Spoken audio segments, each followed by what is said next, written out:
Hello and welcome. I got some shipping to do today, and I also want to show a way to test trains if you don't have power, or if you're out and about and you see a train, you want to know if it works or not. The locomotive, it's got to be a powered car. So first, I sold overnight this Pyrex dish. This pattern is one of the more rare ones. It's called Pink Daisy. I've already obviously wrapped up the top. Uh, this is in pretty good condition. There's a few scratches here and there, and I priced it accordingly. I picked this up for about $50 at an auction, and that's way more than I would typically pay, but I knew that this one was rare, and I sold it for $90.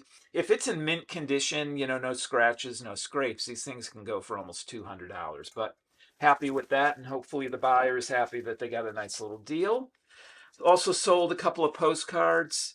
This is a scene from New Hampshire. It's not labeled, but there's an embossed seal from the photographer and the company, and it is in New Hampshire, and also says New Hampshire on the back. A little crease in the top here, so I priced it accordingly. This sold for $4. And then another scene from New Hampshire, from Hawks Cliff, the Polar Caves in Rumney, New Hampshire. This one is actually labeled. This one's in nice condition, $6 for that. So a couple of postcards, some Pyrex, get those out. The other thing I want to talk about is yesterday in the video I mentioned that I picked up at Goodwill for $12 a Bachmann N-gauge set. I'm not sure how, maybe, I don't know how, it's definitely not new. A lot of the stock was made in Hong Kong, and then some of this stuff was made in China. And actually, there are a couple of cars there that are made in America, but they didn't come with the set. I discovered when I opened up the set, there was actually twice as many cars and a bunch of locomotives. So I don't have a train set or power. This thing did not come with the transformer, any type of power. So, of course, I'm like, how am I going to test these locomotives?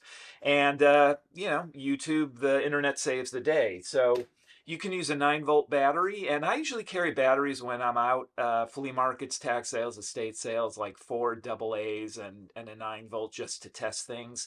Most people don't have batteries with them, and they'll say, well, I haven't used it in 10 years, but it worked. And I believe people, and most of the times it is as they say. But I have, particularly digital cameras, bought them, they look clean, bring them home, put batteries in, and I just can't get them to work.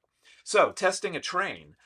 Take a 9-volt battery. These are N-gauge. They have these little metal blocks on the bottom, but there's really 2 ways to do this. And so you just put it on put the battery terminals on it.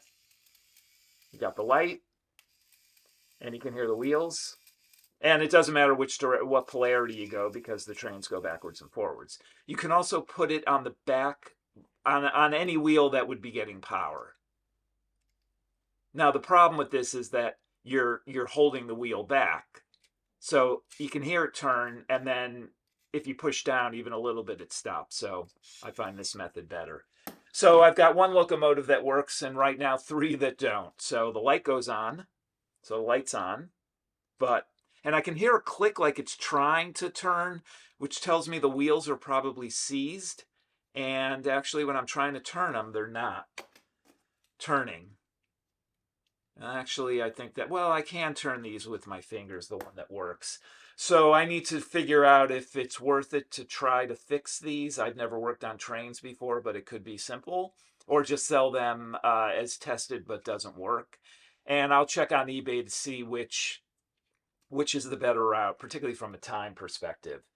So again, carrying batteries is good. Obviously, if you're at a Goodwill or you're somewhere with plugs and estate sales and what you're buying as a plug, you can always just plug it in the wall there. But there's been so many opportunities. 9 volts are really for radios, and also like guitar pedals and things like that. The thing with guitar pedals, though, is that you can put a battery in, but unless you have a plug to put in to determine if the light's on or if something's working, it doesn't matter if you have the battery or not. So I do sometimes, if I'm going to a place that I know has music equipment, I won't bring a whole cable, or I'll just bring a short patch cable for between effects, and you can put that in. And if the effect has a light on, then at least I know it works. That doesn't necessarily mean that it works the way it's supposed to be, but at least it gets power. All right, so I'm going to finish packing this stuff up and head to the post office. Thanks for watching, and good luck selling.